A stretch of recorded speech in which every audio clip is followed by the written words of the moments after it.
Hello everybody, SayTech 2073 here, doing a mod spotlight on a recently new mod called Dark Adaptations.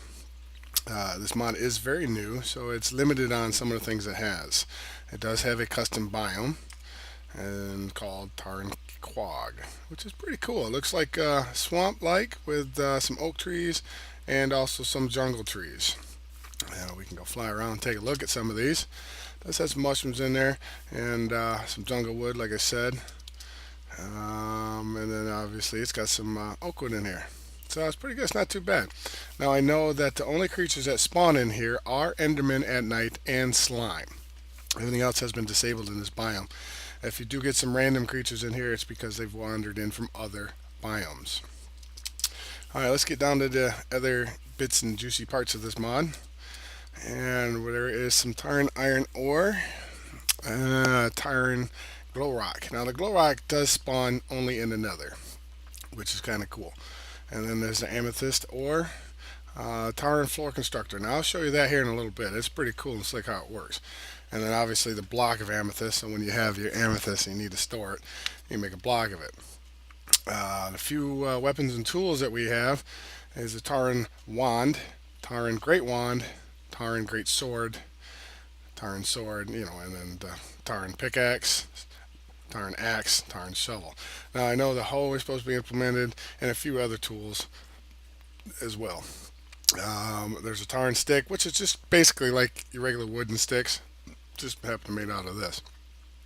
And obviously you can the Tarn iron ingot, which is made from a Tarn ore, which you can just put in a furnace and be able to get like that.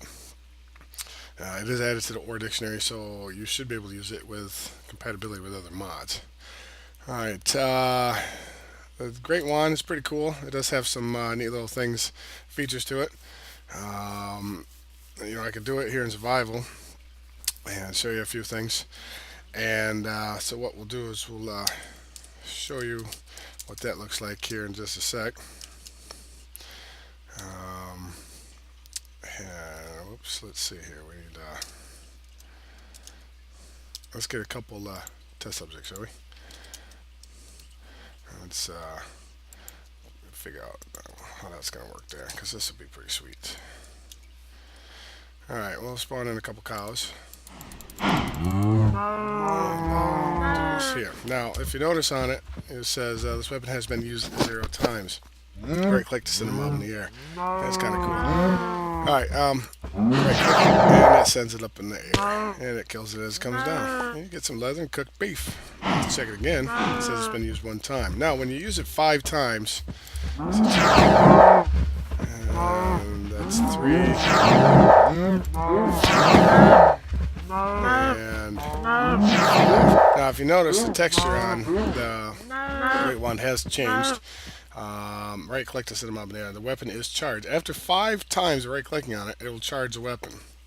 Now, this only does work in survival. And so when you go get it charged and you right click on it, it goes and just sends them to wherever the hell it sends it to them. It just off the face of the damn planet, and then comes back down screaming and it kills itself. So it's pretty cool, and then it goes right back to the other one. Now, the Great Sword has a little bit abilities, not quite as much as this one, but if you do right click it, it does send it to send it on fire. Some entities and some mobs it will web it, where it'll keep it in place. I know it does work on villagers, skeletons, zombies, and so forth like that. But as far as some crafting goes, it's just for the sword, it's 2 iron ingots and a stick. To make the stick, it's just a wooden stick and a couple amethysts. That's all you need on that. Like that. And obviously the smelting that's easy for the iron ingot. Tarn wand is 2 sticks and some dust. And the Great Wand requires a blaze rod, dark stick or Tarn stick, and a Tarn wand. Now the floor constructor does have a crafting recipe: 4 pistons, 1 dispenser, and 2 redstone. You do get 2 floor constructors with it when you do have this recipe, so it's not terribly bad. I don't know if that's expensive or not. If it needs to be changed, we can change it. but it's kind of cool. I figured two because that way if you place one down, you still have another one. You don't have to worry about crafting more later, or you can bring a bunch with you. So it's not terribly bad. Great sword. You need two great swords. Excuse me, two swords. A regular wand, dark sticks, three amethyst, and two dust to make it. It is a little powerful. It's, with the right click to fire and web, and a plus 24 attack damage. So it's pretty good. All right. Well, let's go check out what the floor constructor can do, shall we? Put ourselves back into creative here, and I did dig out some holes earlier.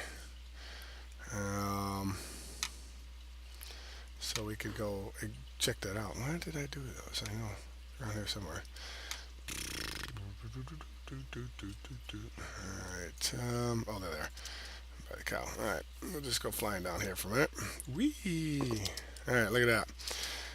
Obviously, you wouldn't just drop down and go mining and whatnot like that, so let's see, there's a couple Endermen in here. Like I said, the only Endermen spawn in here, so in this biome. Now, if you do get some creepers and stuff in here, that's just because they happen to wander in from another section of a different biome. There's nothing you can do about stopping them. I'm probably good, just for Alright, so we're going to go get a couple of those. No, that's a lot of those, but alright. Anyway, so what you do is you basically, alright, say, oh man, I want to get over there and get some of that redstone, or I want to get some of that amethyst ore, some of that gold, or I just want to go way over there. Well, you take your constructor and you place it down. Now, it will go out up to 75 blocks. It will stop if it runs into another wall. As you can see here, it just covers right over the lava. You can walk on it when it's filling, which is pretty slick. And after it's done doing what it does, it turns it into stone. And there you go.